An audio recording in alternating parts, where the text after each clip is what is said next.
तो I hope कि आप लोगों ने चैप्टर 3 और चैप्टर 4 को अच्छे से रिवीजन कर लिया होगा। सभी चीज चैप्टर 3 और चैप्टर 4 के सभी चीजें क्लियर होंगी। अगर चैप्टर 3 और 4 क्लियर नहीं है तो ये चैप्टर में आपको बहुत ज्यादा डिफिकल्टी आने वाली है। डिफिकल्ट होगा ये चैप्टर आपके लिए।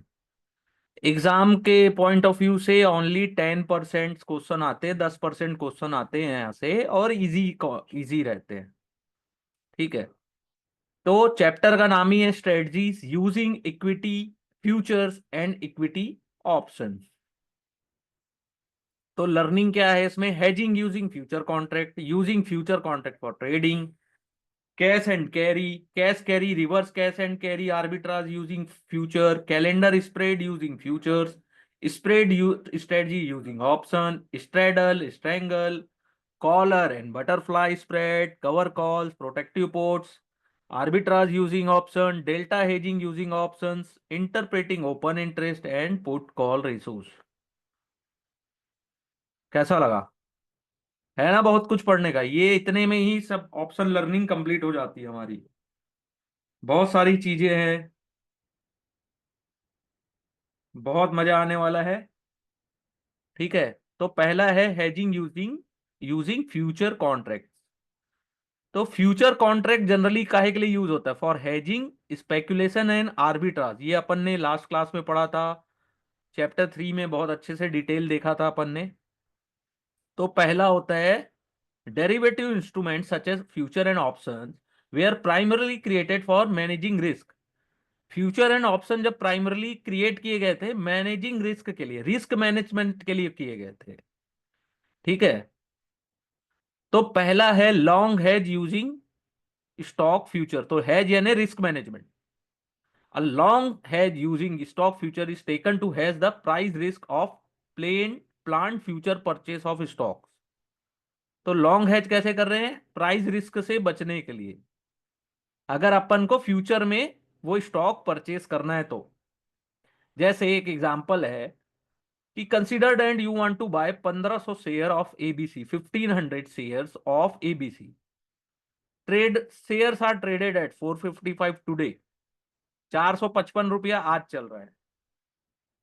ठीक है। However you don't have the require fund. हमारे पास अभी पैसे नहीं है। ठीक है। हमारी एक एफडी है जो 1 महीने 2 महीने बाद, 1 महीने बाद मेच्योर होने वाली है। ठीक है। तो you plan to use those fund to buy the share, यानी कि हम उस मेच्योर होने के बाद जो बैंक डिपॉजिट मिलेगा उसमें से अपन इसको खरीदने का प्लान कर रहे हैं। ठीक है। लेकिन हो सकता है कि आज मैं खरीदना चाह रहा हूं, फरवरी तक उसका कॉस्ट बढ़ जाए। तो मैं क्या करूंगा? उस प्राइस रिस्क से बचने के लिए मैं शेयर परचेस नहीं करूंगा, मैं करूंगा लॉन्ग पोजीशन लूंगा फ्यूचर कॉन्ट्रैक्ट ऑफ एबीसी, जिसका प्राइस मान लीजिए अभी कैश में 455 चल रहा है, लेकिन फ्यूचर में उसका प्राइस चल रहा है 457। लॉट साइज भी उसका 1500 का है। सिंस मेरी प्लानिंग है 1500 शेयर खरीदने की, तो मैंने लॉन्ग फ्यूचर पोजीशन ले लिया 1 lot. Now suppose next month के 20 तारीख तक मैंने उसको रखा।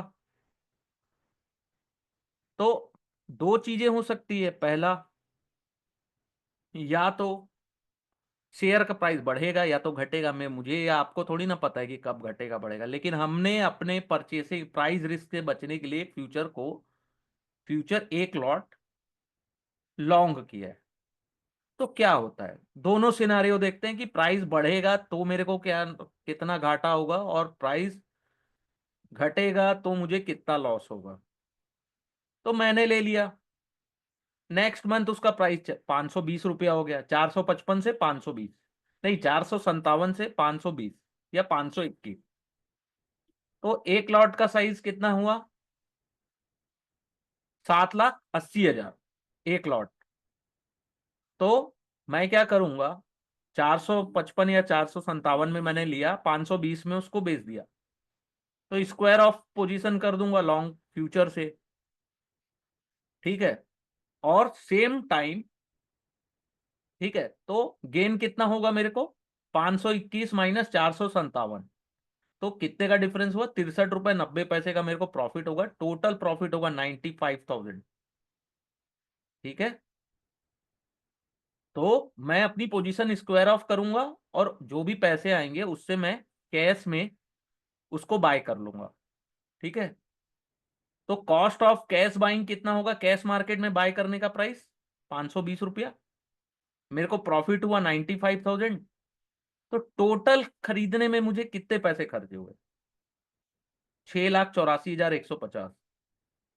और मुझे शेयर किस प्राइस में मिला? 456 रुपए के प्राइस में, क्योंकि मैंने फ्यूचर में लॉन्ग किया था। यहां तक क्लियर हुआ सर? अंडरस्टैंडिंग?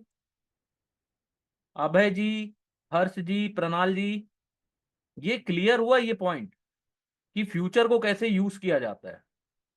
ठीक है, सेकंड सिनारियो क्या होगा? 455 में लिया, 390 रुपए आ गया एक्सपायरी वाले दिन। ठीक है, 455 में लिया, 390 रुपए आ गया। तो स्पॉट प्राइस 485। स्क्वायर ऑफ किया मैंने लॉन्ग पोजीशन, तो मुझे लॉस कितने का हुआ? 99,300 रुपए का। 457 माइनस 391, और लॉट साइज है 1500 का, तो 66 रुपए का लॉस। तो 99,000 रुपए मुझे लॉस हो गया लॉन्ग पोजीशन में। तब मुझे कितना प्राइस पे करना पड़ा? Cost of buying in cash market 5,85,000। Loss हुआ जो कि ऐड होगा, तो 6,84,000। तब भी मुझे शेयर का जो दाम है वो 455 जो मेरा रेट है उसी में मिला। लेकिन यहाँ पे मुझे लॉस हुआ। अगर मैं कैश में भी लेता तो भी मुझे इतने का लॉस होता ही होता। ठीक है, तो ये हो गया लॉन्ग पोजीशन लेने का। ये क्लियर हुआ? बहुत इजी है, यहां से क्वेश्चन आते हैं। केस स्टडी को समझना पड़ता है कि बोल क्या रहा है।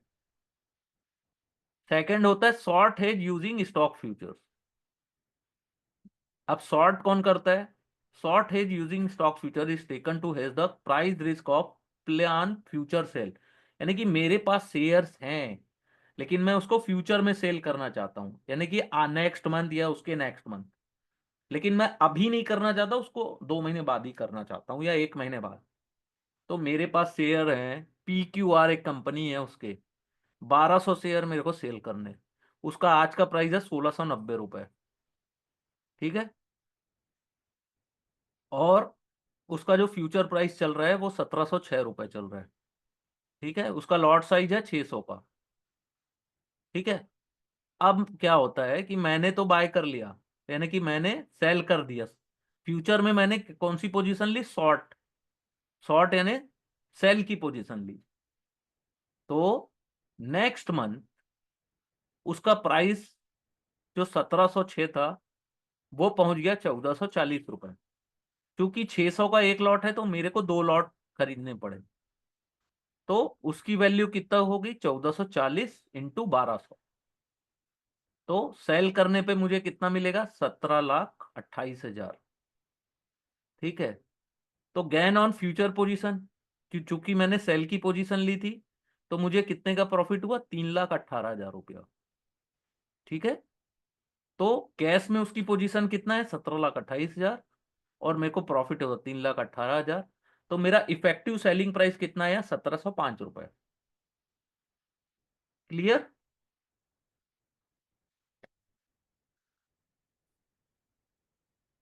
अब मेरा हेडफोन ऑन है।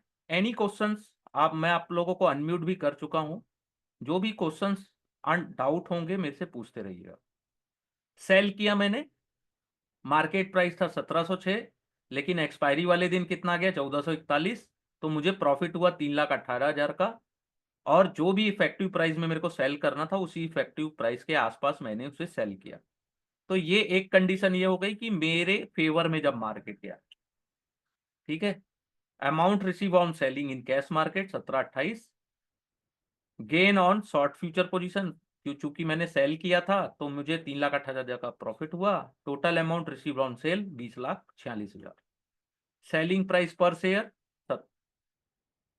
1,705। अब दूसरा सिनारियो क्या होगा कि उसका प्राइस बढ़ गया, 1,800 रुपये आ गया।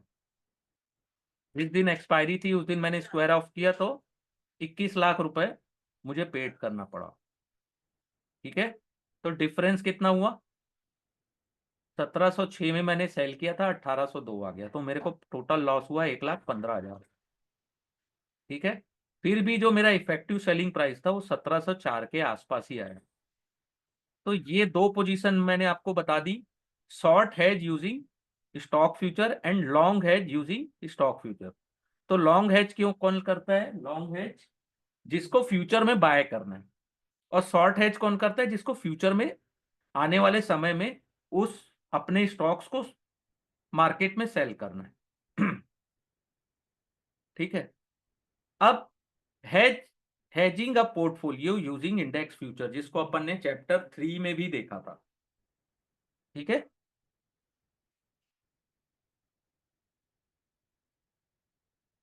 तो पोर्टफोलियो को हेजिंग कैसे करते हैं इंडेक्स फ्यूचर्स। सपोज मेरे पास पोर्टफोलियो जिसमें 15 लार्ज कैप स्टॉक्स हैं, डिफरेंट सेक्टर के, मेरा पोर्टफोलियो है, मेरा पोर्टफोलियो वेल डाइवर्सिफाइड है, स्पेसिफिक रिस्क ऑलमोस्ट जीरो, है ना। पोर्टफोलियो सब्जेक्ट टू सिस्टमेटिक और मार्केट रिस्क, पोर्टफोलियो में मार्केट रिस्क तो है। अब मुझे टेंशन हो रही कि मार्केट अगले महीने क्रैश हो गया तो मैं क्या करूंगा। तो दो दो उपाय है मेरे पास, या तो sell the entire portfolio today, पूरा पोर्टफोलियो को सेल कर दूं और कैश में बैठ जाऊं, या तो रिड्यूस करूं सिस्टमेटिक या मार्केट रिस्क को यूजिंग इंडेक्स फ्यूचर। तो इंडेक्स फ्यूचर को यूज कैसे किया जाएगा, to hedge the systematic risk of portfolio you need to take a short position in the index future. In this way, even if there is market crash or you make a loss on the portfolio, you will make a profit on short position in index future. तो index को मैं short कर दूंगा, sell कर दूंगा।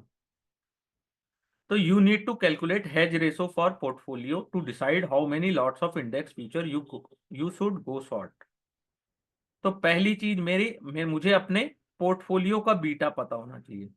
मेरी portfolio का beta है 1.3, मेरी पोर्टफोलियो की वैल्यू है 90 लाख, इंडेक्स फ्यूचर चल रहा है 1770, या अभी चल रहा है 23,000 के आसपास, और लॉट्स वाइज है 50, अभी चल रहा है 75। तो मुझे टोटल कॉन्ट्रैक्ट कितने चाहिए, 13.22। तो 22 तो होता नहीं है, या तो लॉट के अनुसार 1 2 3 13 14 15 ऐसे होंगे, तो या तो मैं 14 लॉट्स करूंगा या तो 13 लॉट। तो हमको 13 इंडेक्स फ्यूचर को सेल करना होगा to hedge the portfolio risk. ठीक है, क्लियर, ऑल क्लियर यहां तक, इजी है।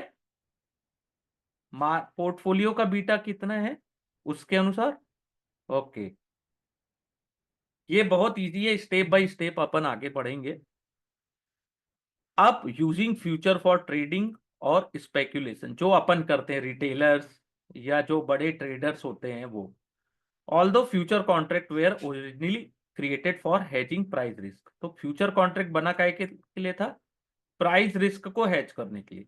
दे are widely use for trading. Investor have a bullish view on underlying stock और इंडेक्स, इन्वेस्टर को बुलिश है मार्केट में। Those who expect the stock price और index level to increase take a long position. तो जिनको लगता है, expectation है कि स्टॉक प्राइस या इंडेक्स बढ़ेगा, तो वो क्या करते हैं, लॉन्ग पोजीशन लेते हैं स्टॉक फ्यूचर और इंडेक्स फ्यूचर में। Investor who are bearish on stock, वो क्या करते हैं, शॉर्ट पोजीशन लेते हैं। ठीक है, हु एक्सपेक्ट द स्टॉक और इंडेक्स हैव टू फॉल, तो वो शॉर्ट पोजीशन लेते हैं स्टॉक फ्यूचर में। तो बुलिश व्यू किसका होता है, जो लॉन्ग फ्यूचर, जिनको लगता है कि मार्केट ऊपर जाएगा वो लॉन्ग फ्यूचर करते हैं।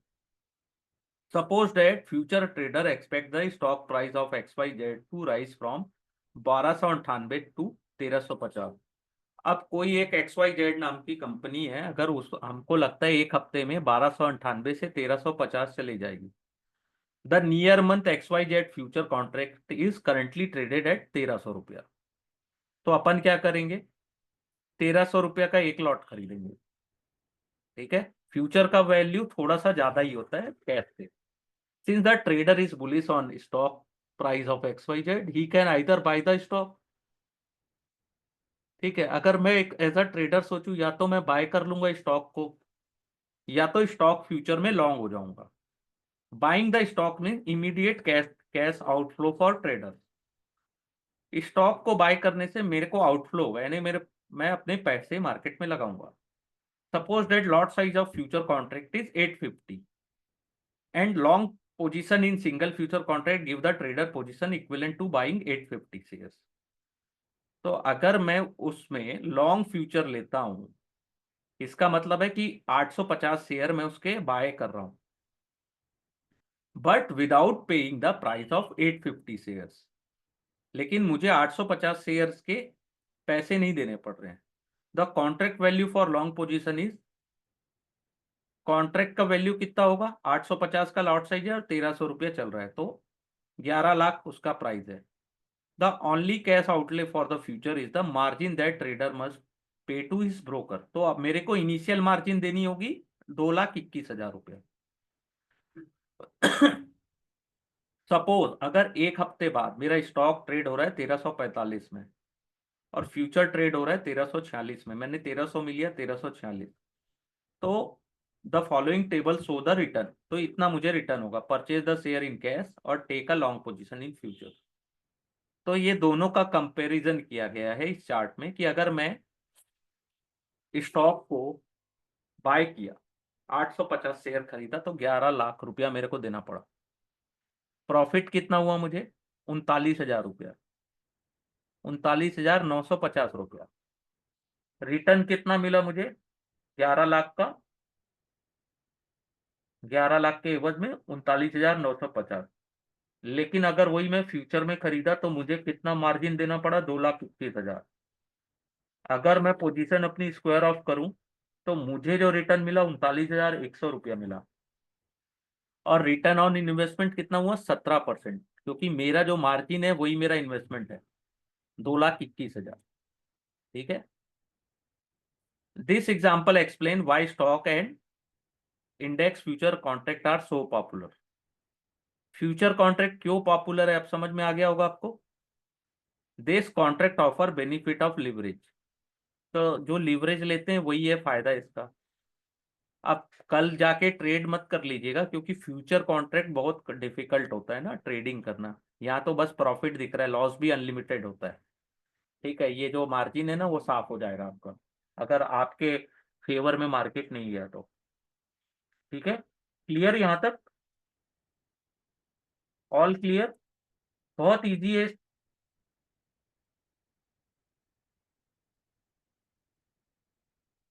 बहुत इजी है।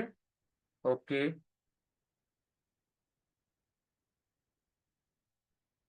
Bearish view, same opposite.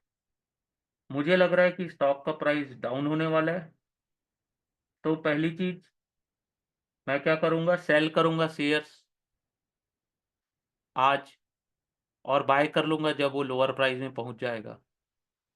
और सेकंड, या तो मैं करूंगा कि आरएसबी से बैंक का जो आरएसबी बैंक का फ्यूचर है उसको मैं शॉर्ट करूंगा, और जब प्राइस लोअर में पहुंच जाएगा तब मैं उसे बाय कर लूंगा। ठीक है।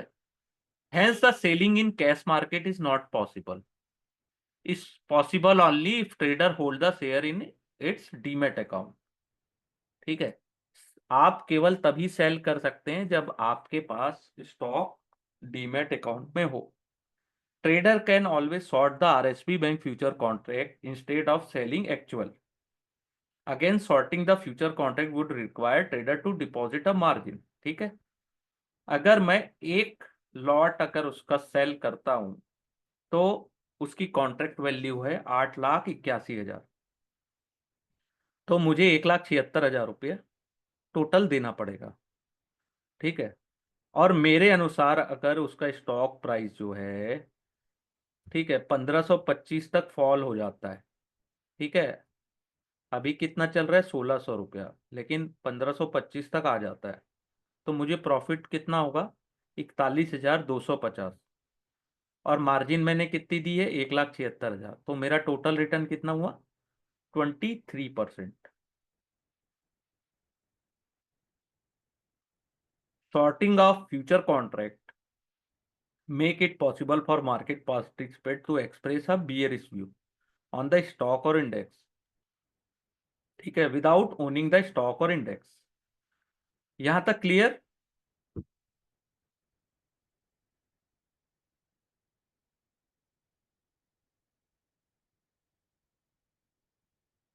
ठीक है, यूजिंग फ्यूचर फॉर आर्बिट्राज। तो चैप्टर 3 में अपन ने देखा है कि आर्बिट्राज अपॉर्चुनिटी कैसे यूज होती है इंडेक्स और स्टॉक फ्यूचर में। They compare the fair future price and actual और traded price of the future. If traded price is higher than fair future price, cash and carry arbitrage is possible. If traded price is lower than future, reverse cash and carry arbitrage possible. तो अपन ने दो type के arbitrage देखे थे, cash and carry और reverse cash and carry. ठीक है, तो आर्बिट्राज जानते हैं कि एक कहीं पे ज्यादा प्राइस है, जो प्राइस का डिफरेंस चलता है मार्केट्स में, उसका बेनिफिट उठाया जाता है। बहुत इजी है। कैश एंड कैरी आर्बिट्राज कैसे होता है? जैसे कि कैश मार्केट में इसका प्राइस चल रहा है 1500 रुपया, फ्यूचर कॉन्ट्रैक्ट 3 महीने का चल रहा है 1550, contract multiplier of stock is 100। ठीक है, assume cost of carry 9% per annum, around 0.75 per month. तो थ्योरेटिकल और fair price of 3 month future contract is 1534।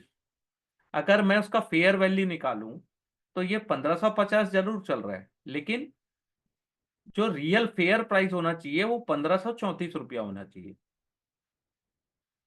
Going to this theoretical price, we may see that 3 month future contract on A is over valued. तो मुझे लग रहा है ये over value है। To take advantage of miss pricing, arbitrager may buy stock 100 share of stock A, 100 share उन्होंने cash में खरीद लिए और 1 शेयर फ्यूचर कॉन्ट्रैक्ट को उन्होंने सेल कर दिया। ठीक है, एट करेंट प्राइस। तो उससे क्या रिजल्ट हुआ? प्रॉफिट 15 रुपया 87 पैसा, जो डिफरेंस है फेयर प्राइस और ओवर वैल्यू प्राइस के बीच। तो 1587 रुपया मेरे को एक लॉट में प्रॉफिट हुआ। Position of arbitrage in various scenario of stock price would be as follow. ठीक है, 1587 रुपया मुझे आर्बिट्राज में प्रॉफिट हुआ एक लॉट में।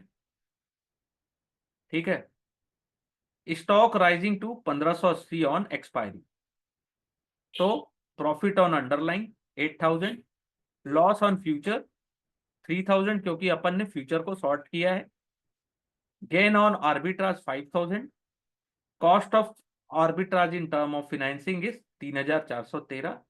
तो नेट गेन कितना हुआ? 1587। स्टॉक फॉल हो गया, 1480 पहुंच गया एक्सपायरी डेट। तो लॉस कितना हुआ मेरे को कैश में? 2000 का। प्रॉफिट हुआ फ्यूचर में 7000 का। आर्बिट्राज में कितने का गेन हुआ मेरे को? 5000 का। Cost of arbitrage in term of financing is 3413, और सेम प्रॉफिट मुझे यहां भी हुआ, नेट गेन। ठीक है, दोनों दोनों साइड से, ये क्या बोल गया, एक मिनट, दोनों साइड से मुझे प्रॉफिट लिमिटेड है 1587 रुपये। All clear? बहुत इजी है इसका। जो जो एग्जाम्पल दिया है, इसको अगर आप सॉल्व करेंगे अच्छे से तो क्लियर कट समझ में आएगा। जो आर्बिट्राज के बीच का डिफरेंस है 1500 और 1550, तो ये 100 का डिफरेंस है, तो 5000 रुपये आर्बिट्राज कॉस्ट है। ठीक है, रिवर्स कैश ऑन कैरी में क्या होता है कि अपन ने बाय किया कैश में। ठीक है, और एक मिनट बता दे रहा हूं, ये कैश एंड कैरी देखा अपन ने, इससे भी क्वेश्चन आता है, रिवर्स कैश एंड कैरी भी पूछता है। तो reverse cash and carry arbitrage is done when future contract is trading at discount to the cash market. Market cash से डिस्काउंट में चल रहा है, कैश मार्केट में उसका प्राइस है 100 और 1 मंथ फ्यूचर प्राइस चल रहा है तो 90।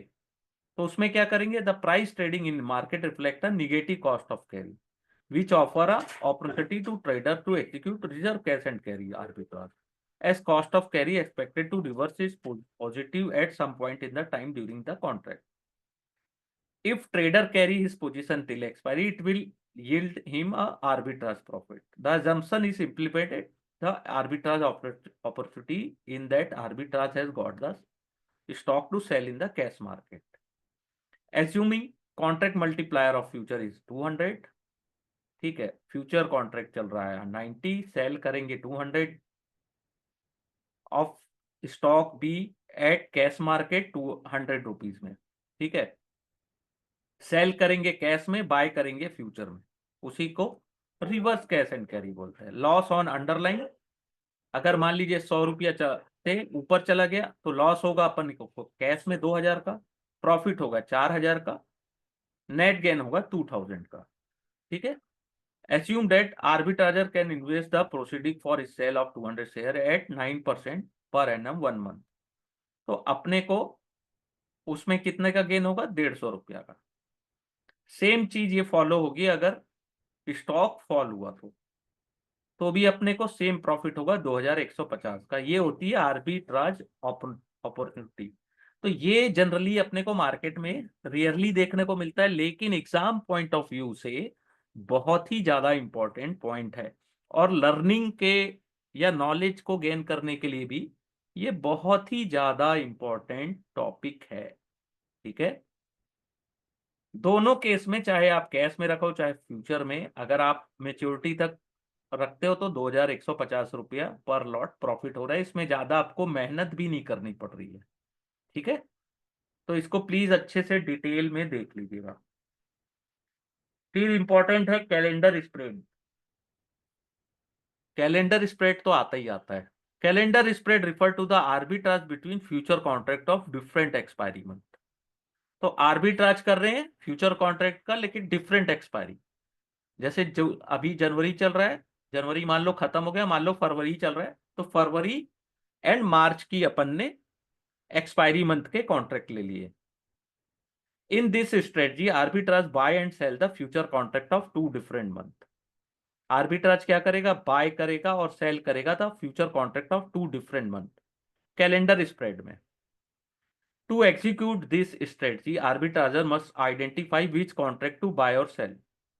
The principal rule of arbitrage is that one must buy the under price contract।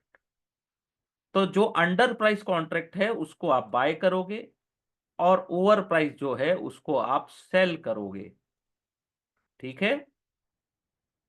Hence the arbitrager need to compute the fair price of both future contract, compare this with traded price।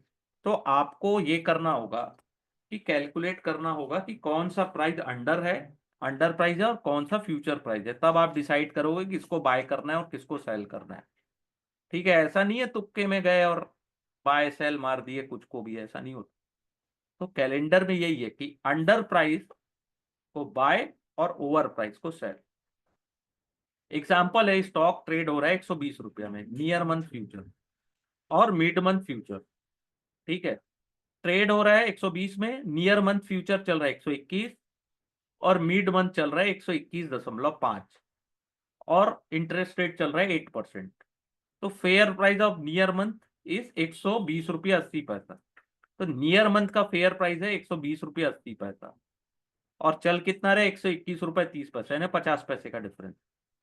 और जो mid month का है उसका है 121 रुपया 61 पैसा, लेकिन चल रहा है 121 रुपया 50 पैसा। तो क्या करेंगे अपन? Difference between the price of both future should ideally be around 81 पैसा। दोनों के बीच में कितने का डिफरेंस है? 81 पैसे का। तो करंटली द डिफरेंस है नैरो टू जस्ट 20 पैसा। This mean near month future is over price relative to mid month. तो नियर मंथ को अपन क्या करेंगे? ओवर प्राइस है तो उसको सेल कर देंगे और जो मिड मंथ है उसको अपन बाय कर लेंगे। तो ये होता है calendar spread for arbitrage opportunity, ठीक है। ऑन फ्यूचर, फ्यूचर में कैलेंडर स्प्रेड ऐसे बनता है, ठीक है। तो नियर मंथ का फ्यूचर प्राइस चल रहा है 122, लॉस ऑन नियर मंथ अगर मान लीजिए 122 में क्लोज हुआ तो लॉस ऑन नियर मंथ कितना हुआ? 70 पैसा। मिड मंथ का चल रहा है 122 रुपया 82 पैसा, तो उसमें अपने को प्रॉफिट कितने का हुआ? 1 रुपया 32 पैसा। टोटल अपना जो नेट गेन हुआ 0.62 पैसे का हुआ, ठीक है। वैसे ही अगर स्टॉक अगर 120 में क्लोज हुआ तो नियर मंथ की एक्सपायरी में अपने को प्रॉफिट होगा, मिड मंथ की एक्सपायरी में अपने को 70 पैसे का लॉस होगा, नेट गेन होगा 60 पैसे का। तो कैलेंडर स्प्रेड क्या है, टिपिकली लो रिस्क होता है, लो रिटर्न, लो रिस्क लो रिटर्न, यानी कि 70-80 पैसा भी, और अगर बड़े वॉल्यूम में खेल गए तो बहुत बड़ा पैसा होता है। ठीक है, तो low risk low return calendar spread होता है। The return is low because arbitrage is simple trying to capture small amount of miss pricing, mispricing को आर्बिट्राज कैप्चर करता है। There is no directional bet involve in calendar, तो अपने को directional बेट नहीं लगाना है कि मार्केट ऊपर जाएगा कि नीचे जाएगा, उससे अपने को मतलब नहीं। अपने को प्राइस, प्राइस जो है मिस प्राइस है उसको देखना है और आर्बिट्राज की अपॉर्चुनिटी खोजनी है। ठीक है, hence the arbitrage is protected from large losses regardless of whether the stock price rise or decline। तो अपन जो पोजीशन लिए उसमें अपने को क्या है कि मार्केट ऊपर जाए नीचे जाए कहीं भी जाए, अपन ने आर्बिट्राज किया तो जो अपने को मिनिमम प्रॉफिट होगा वही अपना है। तो लो रेट लो, लो रिस्क लो रिटर्न। ठीक है,